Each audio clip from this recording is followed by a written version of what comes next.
Hey guys, amazing, welcome to this quick start guide for all the Mythic Plus Season 2 dungeon bosses. If you're looking for just one video to get up to speed, then this video is for you. If you're looking for the usual bite-sized videos for individual dungeons, then you can of course still find those on my channel by the time Season 2 starts. This video is very much an experiment to see if there's an appetite for one larger video. So that being said, let's get into it. Starting with Altar of Fangs.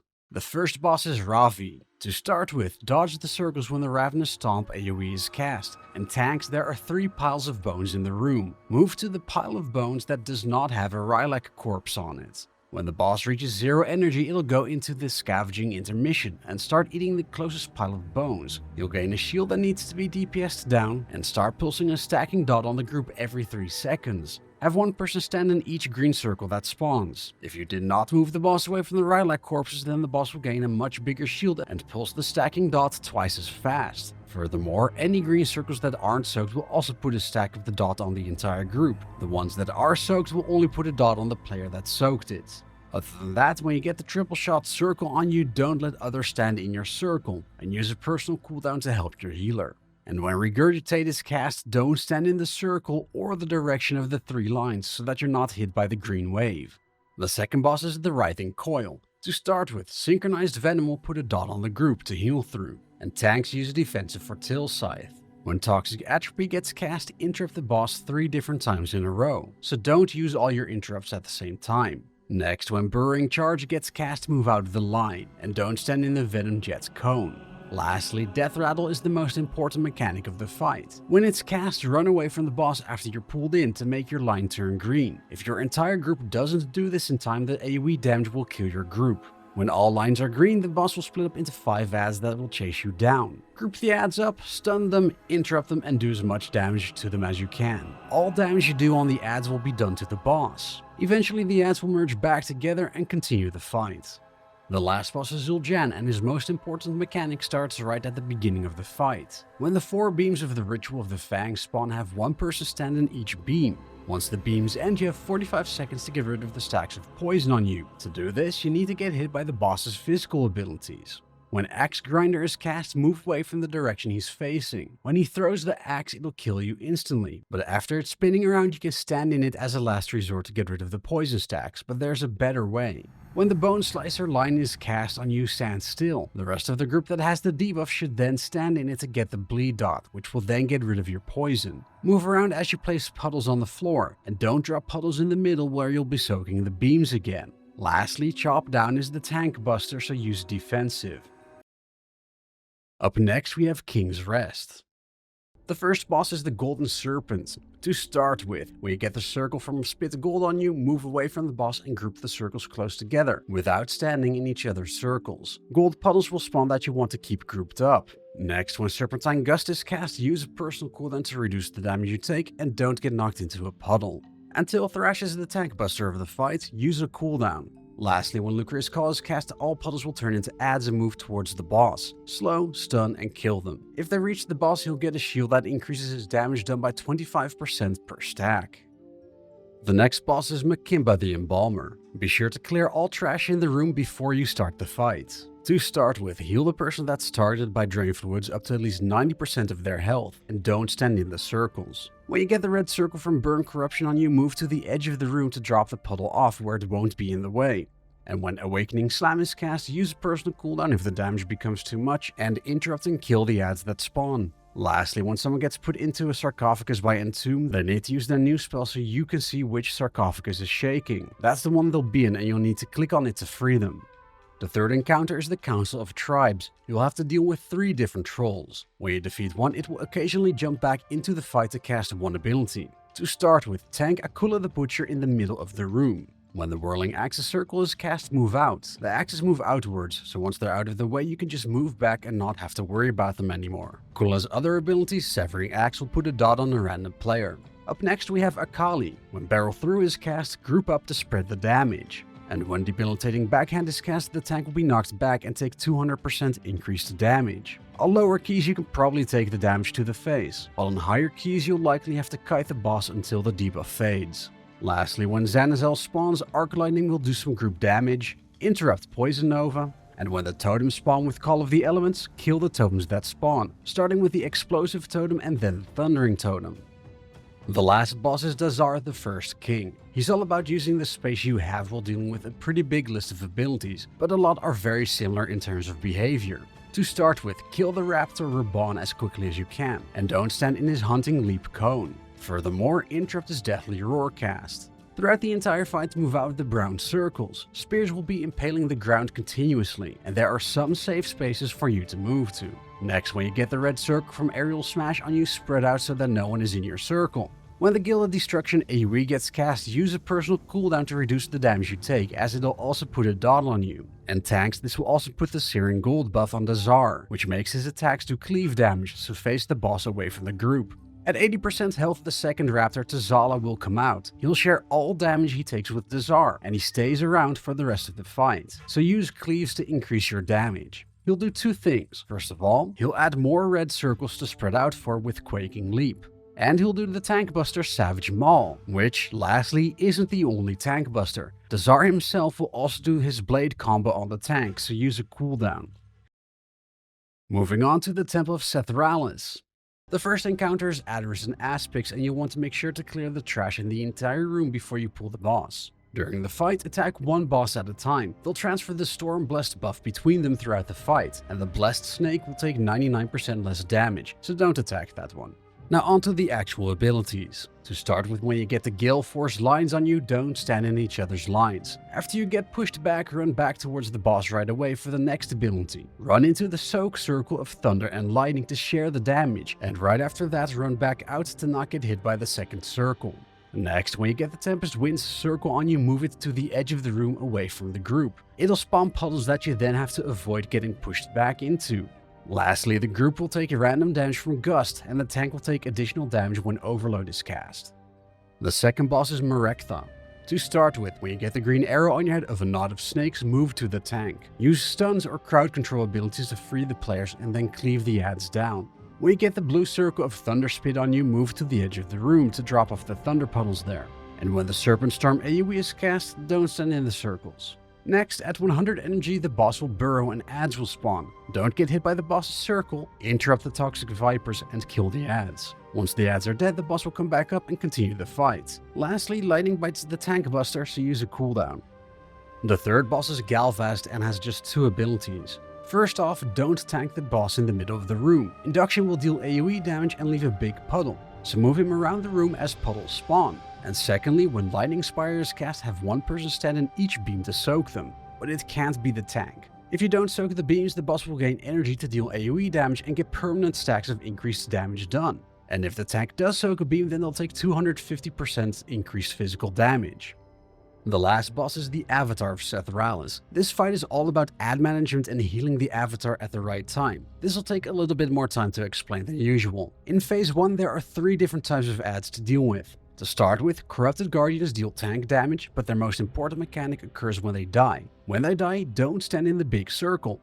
3 Corrupted Life Force orbs will spawn. Have 1 DPS run into each of the orbs to get rid of them. If any orbs still exist, after 4.5 seconds they'll explode on the entire group. When running into an orb, you'll get a stacking debuff that reduces healing done by 50% and increases physical damage taken by 300%. So this really needs to be done by the DPS. The second phase 1 ad is the Twisted Hexer. Interrupt Flame Shock, and when you get the latent hex circle on you, run it to the edge of the room away from others. Once the puddle spawns, run out of it. Lastly, an Essence Defiler will spawn that prevents all healing done on the avatar in the middle of the room. Once it's dead, the intermission phase will start and the healer can start healing the avatar. However, you now have to deal with a new type of ad, the Faithless Tormentors. These will start chasing the healer around, so slow, stun, and kill these. As the healer, you'll need to run away in between healing casts. Once the intermission ends, you go back to phase 1 and you won't be able to heal the avatar anymore. Rinse and repeat. Lastly, do note that of course you should not be standing in the Agony of Sethraliss blue circles. Next, we have the final returning dungeon, Ruby Life Pools. The first boss is Meladrusa Chillworn. To start with, interrupt Frigid Shard. Next, move out of the circles from Hillburst. When you get the Chillstorm's Frost Circle on you, move it far away from the group. When the cast finishes, the entire group will be pulled in. Everyone needs to move away from it. And when the whelp spawn at 66 and 33% health, stun and kill them as soon as you can. They're Cold Claws debuff stacks. It's dispellable, and if you reach 20 stacks you'll be frozen in ice, so don't let that happen. And lastly, at the same time, Frost Overload will be cast, and start AoEing the entire group. DPS the shield off of the boss to make it end.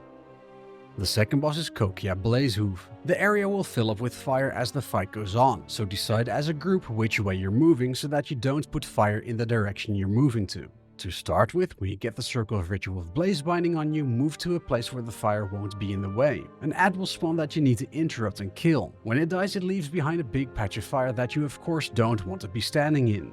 At the same time, throughout the fight, Kokia will throw a molten boulder in the direction of a random player. Move out of the way, and again, don't let her throw it in the direction your group plans to move to.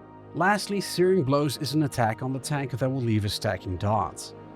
The last encounter is Kiraka and Urquhart Stormvane. To start with, don't stand in the Roaring Fire Breath Cone. When you get the red circle on you from Inferno Spit, fire puddles will spawn from you, so move away from the group. Be careful though, because when Winds of Change is cast, winds will push you and the fire back, so don't let the patches of fire be blown onto you. Next, when Interrupting Cloudburst is cast, stop casting or be interrupted for 2 seconds. And lastly, Storm Slam is the tank buster of the fight, dispel the debuff that it leaves behind. One final note, when either boss reaches 40% health, the dragon comes down onto the ground. So if the community decides to re-adopt all Dragonflight strategies, there's a good chance you want to be DPSing the dragon whenever you can. Which means ranged DPS will always be on the dragon, and melee you need to switch to the dragon when it lands for the cone. Moving on to the Den of Nalorakk. The first boss is the Hordemonger. This boss has 3 main abilities, and every ability will get upgraded by resourceful measures. To start with, move out of the Earth Shatter Slam cone, and when it upgrades to Bone Spike Slam, don't stand in the circles or touch the spikes that spawn. When the Ravenous Bellow AoE is cast, use a personal cooldown to reduce the damage you take. When it upgrades to Hardy Bellow, it'll also knock you back. Lastly, when Spoiled Supplies is cast, run into the green mushrooms. This will put a poison on you, but if you don't run over them, then they'll explode on the entire group. So use poison dispels to get rid of the stacks on individual members. When these mushrooms upgrade, more of the same mushrooms will spawn with each cast. The next boss is the Sentinel of Winter with his icy slippery floor. To start with, dispel the Glacial Torment dot when you can. When Raging Squall is cast, group up and move away when the tornadoes spawn. Don't stand in these. And when the ads spawn from Shattering Frostspike, interrupt and kill them. When you kill them, have one person stand in each soak circle that spawns. Lastly, tanks move the boss to one of the snow puddles left behind by the ads. Everyone needs to stand close to the boss in the snow puddle when the Frozen Tempest AoE is cast. It pushes you away from the boss unless you're standing in the snow puddle. The last boss is Nalorakk. To start with, when you get the Circles of Echoing Maw on you, group the circles up in a corner of the room without standing in each other's circles. As soon as the Ghost Bears spawn, move away from them. And then when Echoing Maw gets cast again, don't stand in the circles of the existing Ghost Bears. When Overwhelming Onslaught is cast, everyone needs to stand behind Zul'jara. Her defensive stance will reduce the damage you take from Onslaught. Next, tanks run into the Forceful Slam circle to soak the damage. Lastly, at 100 energy, when Fury of the War God gets cast, the Ghost Bears will charge at Zul'jara. You as a player need to touch the Red Bears so that you get hit instead. Next up, Voidscar Arena. Before we get into it, at the start of the dungeon, your group has a choice to make. What buff do you want for the dungeon? The left corridor is a physical damage focused corridor. When you kill the mini-boss there, your group gets a versatility buff. If your group clears the right corridor full of casters, you'll get a mastery buff instead. The first boss is Tazra and has just 3 abilities. To start with, when you get the line of Nether Dash on you, have everyone point the lines to one side of the room, without standing in each other's lines. Shades will dash through you, put a dot on you, and spawn puddles at the end of the charge. Don't stand in the puddles, and if you move around as a group, you can keep the puddles grouped as more spawn to save up on space in the room. Next, when Dark Bloom is cast, dodge the Void Orbs that spawn from the puddles. And lastly, Void Blast is a tank buster that'll knock you back. The next boss is Atroxus. To start with, when Poison Splash is cast, don't stand in the puddles unless you want a poison dot on you. Next, Hulking Claws the tank buster, which will put a poison dot on the tank. Dispel it if you can. And don't stand in the Noxious Breath cone. Lastly, when Monstrous Roar is cast, kill the toxic creeper that spawns as fast as you can. It'll deal AoE damage while it's up. The last boss is Caronus. To start with, when the circles spawn from unstable singularity, move close to them and don't get sucked in. If you stand in the middle of the three, you barely move. When Cosmic Crash is cast, spread out so that no one is in your circle. And when you get targeted by a gravity orb, kite the orb through the black hole to get rid of them both. Next, tanks point the Dark Waves cone away from the group. And lastly, when you get the arrow of Void Cascade on you, move away from the boss and get ready to run sideways. He'll shoot orbs at you that everyone needs to dodge. Of course, if you're not the target, move away from the direction the target is running towards. As an additional note, depending on the key level and gear, if the tank uses a cooldown, they could theoretically soak the orbs as well. This way the target doesn't have to run. But don't assume this will happen unless you coordinate it properly with your group. And on to the Blinding Vale. The first encounters the Light Blossom Trinity. They share a health bar, so if you group them up you can cleave for extra damage. To start with, interrupt Keskit's Light Bolt casts. Tanks, Bedrock Slam is the tank buster of the fight, use a personal cooldown, and no one should stand in the 3 green circles that spawn. Next, when you get the big green circle of Thornblade on you, move away from others so that no one is in your circle. Lexi will teleport to you and cast the Fan of Thorns circle that you need to move out of. Lastly, there's a combination of 2 abilities. First, when Light Sower Dash gets cast, don't stand in the charging lines. The 3 puddles will then get a yellow flower for the follow-up ability, Light Blossom Beam. Have one person stand right in front each of the 3 green puddles so that they soak the beam instead of the flower. Use a personal cooldown to reduce the damage you take and move away from the yellow puddles on the ground once the beam ends. The second boss is Ikaz the Light Hunter. The main mechanic here is managing the Bloodthorn root patches. Don't stand in these unless you're clearing them with the root removals such as Blessing of Freedom. Verdant Stomp will deal some AoE damage, knock you back, and cause everyone to be rooted. Don't let yourself be knocked into roots and then group up without standing in each other's circles. Either kill the roots or use root removals or use magic dispels. And when Thorncaller Roar will cause a whole bunch of roots to spawn, don't stand in the circles. Next, when Bloodthirsty Gaze is cast, run away if you're targeted. You can and should let the boss run over the roots to clean them up. Lastly, the boss will be pulsing AoE damage every 2 seconds with Light Crazed Frenzy, and get 20% more movement speed for the entire fight. This stacks, so you'll be taking more damage as the fight goes on. The next boss is Light Warden Ruia. We kill the trash before the boss do so away from the boss arena, so that the puddles are out of the way. This is a 2.5 phase fight. To start with, in phase 1 the boss will be in Moonkin form, interrupt Warden's Wrath. When you get the yellow arrow on you from Lightfire, move away from others as you'll shoot out Cyclones. And when Lightfall is cast, move out of the circles on the floor. At 70% health, the boss will transition to phase 2, in Bear form, spread out around the boss. To start with, use a personal cooldown to reduce the damage you take from the AoE and bleed dot from Grievous Thrash. Next, the reason you want to be spread out is Pulverizing Strikes. 3 people will get an arrow on them and be targeted by a cone. Only you should get hit by it when you're targeted. Lastly, at 35% health, the boss will shift into Haranir form. This will cause the boss to summon both Moonkin and Bear forms, causing you to have to deal with all abilities. The last boss is Zekith. To start with, when the ads from Awaken the Lightbloom spawn, group them up, interrupt, and kill them. Once they're dead, move the boss away to one side of the corpses. When Lightbloom's essence is cast, the whole group has to run through orbs. If you soak the orb, you'll get a dot that also increases your damage by 10%. If they reach the boss, he deals AoE damage and gets a shield instead. Next, Thorn Spike is the tank buster that will put a dot on the tank. And the boss will be pulsing continuous AoE damage with oozing Xylem every 3 seconds for the entire fight. Lastly, when you get the arrow of Concentrated Light Beam on you, move to the pile of corpses from the ads. You need to have the light beam hit all of the corpses so that they don't respawn. Any ads you miss will respawn, deal more damage, and become immune to crowd control and interrupts. Once the corpses are hit, move away from the puddles on the floor. And lastly, Murder Row. The first boss encounter is Kistia, Manaheart, and Nibbles. From here on out, Warlock and Pets. Before you start, you'll first need to activate the boss by talking to 4 snitches in the first section of the dungeon. Once active, the Warlock will have 4 stacks of the Fell Shield buff, reducing her damage taken by 20% per stack. DPS the pet down to 20% health to get rid of a stack. When you do, Light Infusion will stun the boss for a 15-second intermission, causing the boss to take 100% increased damage and temporarily deactivate Fell Shield completely. So use Heroism here if you haven't used it on Trash to DPS the Warlock down, and then switch back to the pet once the intermission ends. As the Warlock gets less stacks, you'll be able to start cleaving some damage onto her too. When not in the intermission, you'll have to deal with a bunch of abilities. Chaos Barrage will deal damage to the tank, and then a smaller amount to other players that you simply have to heal through. When Fell Spray is cast, move out the direction of the cone and pay attention because it rotates. Next, move out of the Fell Nova circle and interrupt the mirror images that cast Fellstorm. Stuns and crowd control also work to interrupt it. Lastly, dispel the corroding spittle dot when you can. The second boss is Zaen Blade Sorrow. The main mechanic here revolves around managing and using the spawning barrels. Don't stand in the green circles when they spawn. When you get the red firebomb circles on the group, have one person stand next to the green barrel, while everyone else stays away from the barrels. And when the boss casts Murder in a row, have each person hide behind a barrel. Everyone needs to stand behind a different barrel for this.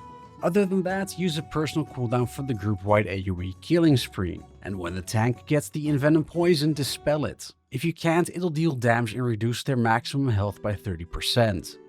The next boss is the Annihilator. He's all about managing the little space you have. Tank him on the edge of the circle. Legion Strike is the tank buster of the fight. Use a personal as it'll reduce your healing taken by 80%. Of course, point the cone away from the group.